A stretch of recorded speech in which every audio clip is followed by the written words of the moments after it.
न च सुप्तम प्रमत्तम वा धर्ष विश्यन्ति नैरता न बह्ये सदृशो वीर्ये पृथिव्यामास्ति कश्चन। सोते समय भी, असावधानी में भी, आपका ध्यान नहीं है, तब भी कोई राक्षस आप पर आक्रमण करेगा तो उसके आक्रमण विफल हो जाएंगे।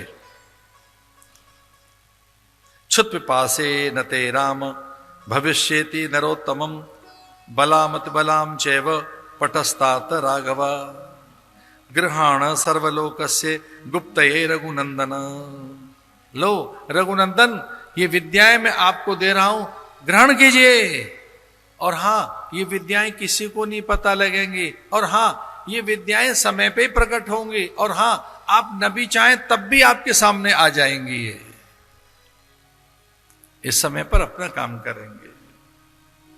निज नाथे जिय चीनी तव ऋषि निज नाथे जिय चीनी विद्यानिधि कौ विद्या दीनी विद्यानिधि विद्या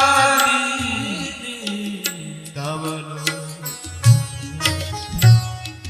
जिय चीनी जाते लगेन क्षुधा पिपासा अतुलित बल तन तेज प्रकाश तव नाथै जिय चीनी विद्या निधिकौ विद्यादि।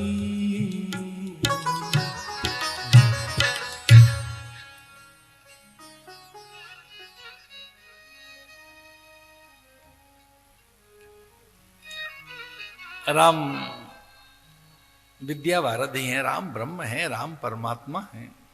लेकिन गुरुदेव के द्वारा मानवीय लीला में कुछ प्राप्त हुआ है तो ये भाग्य की बात है।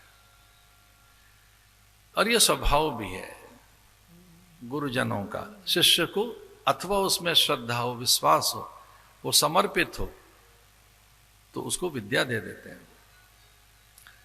गुरु विद्या देते हैं, गुरु अनुग्रह दान करते हैं, विद्या का दान करते हैं। ध्यान रखना, विद्या अर्जित नहीं की जाती, कमाई नहीं जाती है, छीनी नहीं जाएगी, ले देकर नहीं होगी, मैनिपुलेशन से होगी, कोई पैसा वैसा देकर नहीं होगी, दान दक्षिणा से नहीं होगी। ना ना ना, इस चक्कर मत पड़ना, ऐसे नहीं होगी। वो अनुग्रह, उसका अपने आप ही रीझ जाएगा मन आप पर, वो आप पर अपने आप ही रीझ जाएंगे और वो विद्या दे देंगे। वो देके वो बताएंगे भी नहीं। और एक और बात है, वो दिखती भी नहीं है। एक और बात है, वो किसी मुहूर्त में नहीं जाती, निकल जाती है अपने आप। गुरु के पास से चीज अपने आप निकल जाती है। एकलव्य के पास अपने आप विद्या चली गई, अपने आप चली गई।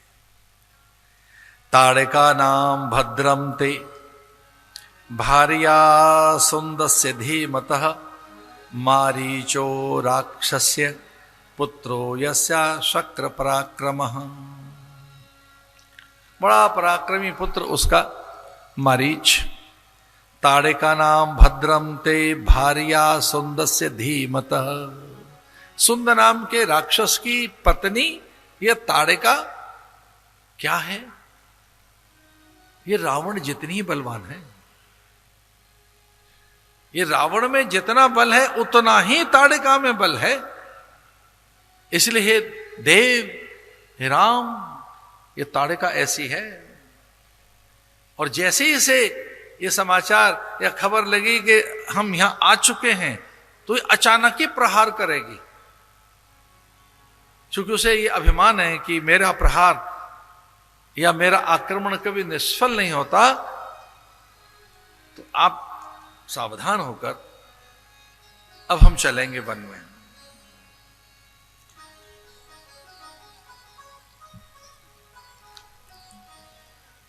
मुक्त शापम वनम तच्चेतस्य नैव दहान रमणीयम विभाजया चेरात्र वनम। उस अद्भुत वन में ताड़िकाधाई आई, विकराल होकर वह मुंह खोलकर राम को एक श्वास में ही भीतर ले जाएगी। इस प्रकार से वह रावण जितना बल रखने वाली ताड़िका जैसे ही सामने आई, अब राम को भी लगा कि गुरुजी को इतना परेशान कर रही थी ताड़िका, तो इसके सारे के सारे प्रहार, इसके अस्त्र शस्त्र, ये सब तो बड़ी चीज है, पर इस बार एक बार इसे ताड़िका को देख ही लें कैसी है। तो जैसे ही ताड़िका को राम ने देखा अपनी करुणा से, तो ताड़िका का हृदय पिघल गया और उसे लगा कि ना ना ना, ये मनुष्य नहीं हो सकता, ये मेरा शत्रु नहीं हो सकता, कभी नहीं। वो ताड़िका को पता लग गया ये राम नहीं है, ये परमात्मा है, ये ब्रह्म है। लेकिन गुरु की आज्ञा हुई कि ये वेश बदलकर, रूप बदलकर, भाव बदलकर कुछ भी कर सकती है। राम बाण चला,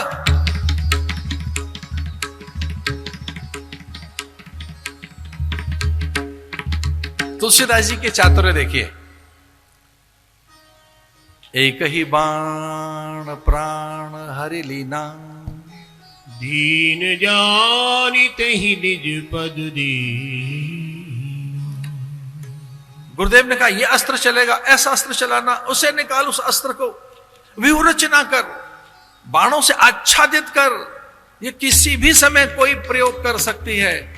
ये मायावी है स्त्री, ये रावण जितना बल रखती है, ये भयंकरी है। गर्जना कर ये अग्नि बरसा सकती है, रसायन की बात आती है, रसायन बरसा सकती है, ये विष बरसा सकती है।